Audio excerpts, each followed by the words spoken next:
जय हिंद दोस्तों, आपका आपके YouTube channel A to Z education में स्वागत है। दोस्तों, आज के वीडियो में हम लोग देखेंगे 12वीं क्लास की होम साइंस से संबंधित कुछ ऐसे प्रश्न जो कि आपके एग्ज़ाम में आने की 100% गारंटी है। तो चलिए प्रश्न को देखते हैं। पहला प्रश्न हम लोग देखते हैं, घर मानव जीवन को प्रदान करता है। तो घर मानव जीवन को क्या क्या प्रदान कर सकता है? तो मानव जीवन को घर जो है सुरक्षा प्रदान करता है, प्रतिष्ठा तो निश्चित है प्रदान करेगा ही, अस्थायित्व भी प्रदान करता है, इसलिए ऑप्शन नंबर डी सही हो जाएगा। इनमें से सभी क्या हो जाएगा इसका right answer? Option number D, इनमें से सभी। अगला प्रश्न हम लोग देखते हैं 2 नंबर। कितना नंबर प्रश्न? 2 नंबर प्रश्न देखते हैं।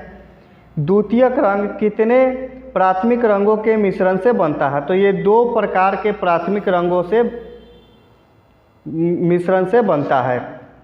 तीसरा प्रश्न है, मानव शरीर का सबसे बड़ा ग्रंथि निम्न में से कौन है? तो ये यकृत जो है मानव शरीर की सबसे बड़ी ग्रंथि है।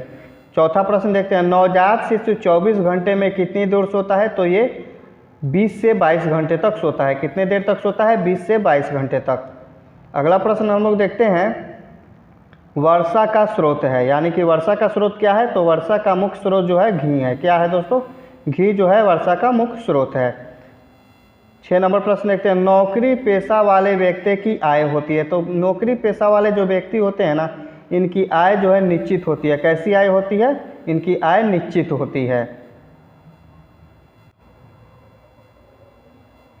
7 नंबर प्रश्न देखते हैं, आहारीय मिलावट अधिनियम कब लागू हुआ? तो आहारीय मिलावट अधिनियम जो है 3 जून 1955 को लागू हुआ था। 8 नंबर प्रश्न देखते हैं, बच्चों में असमर्थता हो सकती है। तो बच्चों में जो है असमर्थता जो है जन्म से पूर्व भी हो सकती है, जन्म के समय से भी हो सकती है और जन्म के बाद से भी हो सकती है। ऑप्शन नंबर डी सही हो जाएगा, इनमें से सभी। 9 नंबर प्रश्न है, निम्न में से कौन सबसे कोमल तंतु है? तो रेशम जो है ये सबसे कोमल तंतु है। अगला प्रश्न हम लोग देखते हैं, हार्मोन असंतुलन के सामान्य लक्षण है, यानी कि इंसान के शरीर में दोस्तों जब हार्मोन की कमी हो जाती है तब उनको क्या क्या परेशानी होती है? तो पेट की वर्षा का बढ़ना, यानी कि पेट का बाहर निकलना, मोटापा बढ़ना हो सकता है। ऑप्शन नंबर बी है घबराहट, चिड़चिड़ाहटपन, ये भी होता है हार्मोन की कमी से। और सी नंबर है अनिद्रा, यानी कि नींद का कम आना। ऑप्शन नंबर डी जो है राइट आंसर है, इनमें से सभी। 11 नंबर प्रश्न देखते हैं, धन तथा संपत्ति को माना जाता है। तो धन और संपत्ति को दोस्तों भौतिक साधन माना जाता है। क्या माना जाता है? भौतिक साधन माना जाता है। 12 नंबर प्रश्न देखते हैं, पाक क्रिया से भोजन हो जाता है। तो जो पाक क्रिया है उससे भोजन सुपाच्य यानी कि स्वच्छ और सुंदर हो जाता है। अगला प्रश्न देखते हैं 13 नंबर, स्वच्छ भारत अधिनियम का क्या लाभ है? तो स्वच्छ भारत अधिनियम का लाभ ऑप्शन नंबर ए हो जाएगा, स्वच्छता सुविधाओं को बढ़ावा देना। बी नंबर हो जाएगा, सफाई के प्रति लोगों में जागरूकता बढ़ाना। ऑप्शन नंबर सी हो जाएगा, ग्रामीण क्षेत्रों में जीवन स्तर में सुधार। ऑप्शन नंबर डी, इनमें से सभी। तो ये सारे हो जाएंगे, ऑप्शन नंबर डी सही हो जाएगा, इनमें से सभी। 14 नंबर प्रश्न हम लोग देखते हैं, निम्न में से कौन विनियोग की विधि है? ऑप्शन, तो इसका भी ऑप्शन नंबर डी सही हो जाएगा, इनमें से सभी। 15 नंबर प्रश्न देखते हैं, चाय का धब्बा किस वर्ग में आता है? तो जो चाय का धब्बा है ये वनस्पतिक धब्बा के अंतर्गत आता है।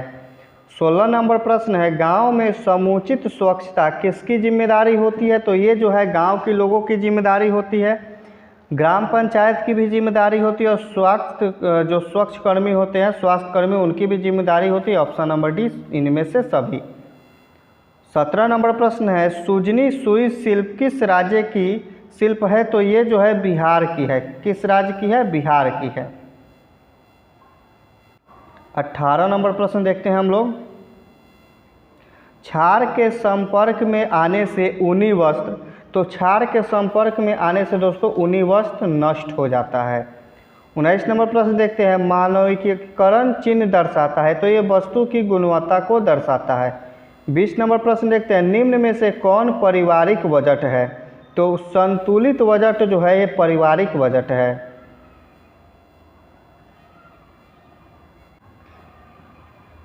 अगला प्रश्न हम लोग देखते हैं 21 नंबर, निम्न में से कौन पर्यावरण प्रदूषण को नियंत्रित करने में सहायक है?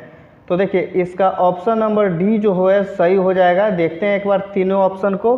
पहला है ए नंबर, फैक्ट्री के धुओं को नियंत्रण करना, यानी कि जो फैक्ट्री से दूषित धुआं निकलता है उसको नियंत्रण करना। दूसरा है सीएनजी वाहनों का प्रयोग करना। तीसरा है ज़्यादा पेड़ लगाना। तो इसीलिए तीनों का तीनों सही है और इसीलिए ऑप्शन नंबर डी सही हो जाएगा, इनमें से सभी। 22 नंबर प्रश्न देखते हैं, थायराइड ग्रंथि से निकलने वाला हार्मोन कहलाता है। तो थायराइड ग्रंथि से जो है थायराइड्स जो हार्मोन है यही निकलता है। 23 नंबर प्रश्न है, नमक में कौन सा खनिज मिलाया जाता है? तो नमक में जो है सो आयोडीन मिलाया जाता है। क्या मिलाया जाता है? आयोडीन, इसीलिए बोला जाता है आयोडीन युक्त नमक। अगला प्रश्न हम लोग देखते हैं 24 नंबर, निम्न में से कौन सा गर्भ अवस्था परीक्षण है? तो यानी कि गर्भ जब आदमी धारण कर लेता है, जब महिलाएं गर्भ को धारण करती है तो सबसे जो पहला परीक्षण हो क्या, तो इसकी मूत्र की जांच की जाती है। इससे पता चलता है कि गर्भ है या नहीं है। चलिए 25 नंबर प्रश्न को हम लोग देखते हैं, खाद्य पदार्थों के सड़ने का क्या कारण है? तो खाद्य पदार्थों का सड़ने का कारण हो सकता है मौसमी उतार चढ़ाव से भी सड़ सकता है, सूक्ष्म जीवाणु अगर लग जाए तो भी नष्ट हो सकता है, अत्यधिक गर्मी से भी नष्ट हो सकता है। इसीलिए ऑप्शन नंबर डी सही हो जाएगा, इनमें से सभी। क्या हो जाएगा दोस्तों? इनमें से सभी। अगला प्रश्न हम लोग देखते हैं, निम्न में से कौन कला का तत्व नहीं है? तो इसमें जो सुरक्षा है ये कला का तत्व नहीं है। चलिए अब 27 नंबर प्रश्न को देखते हैं, जल की संरचना होती है। तो जल की संरचना किससे होती है? तो ऑक्सीजन एवं हाइड्रोजन के मिश्रण से जल की संरचना होती है। 28 नंबर प्रश्न देखते हैं, निम्न में से कौन सा गैस वायुमंडल को प्रदूषित करता है? तो वायुमंडल को जो है कार्बन मोनोऑक्साइड सबसे ज़्यादा प्रदूषित करता है। ऐसे तो नाइट्रोजन वगैरह भी करते हैं, लेकिन सबसे ज़्यादा कार्बन मोनोऑक्साइड जो है पर्यावरण को प्रदूषित करता है, वायुमंडल को प्रदूषित करता है। अगला प्रश्न देखते हैं 29 नंबर, स्त्रियों के अंडाशय में किसका निर्माण होता है? तो स्त्रियों के अंडाशय में अंडाणु का निर्माण होता है। किसका निर्माण होता है? अंडाणु का निर्माण होता है।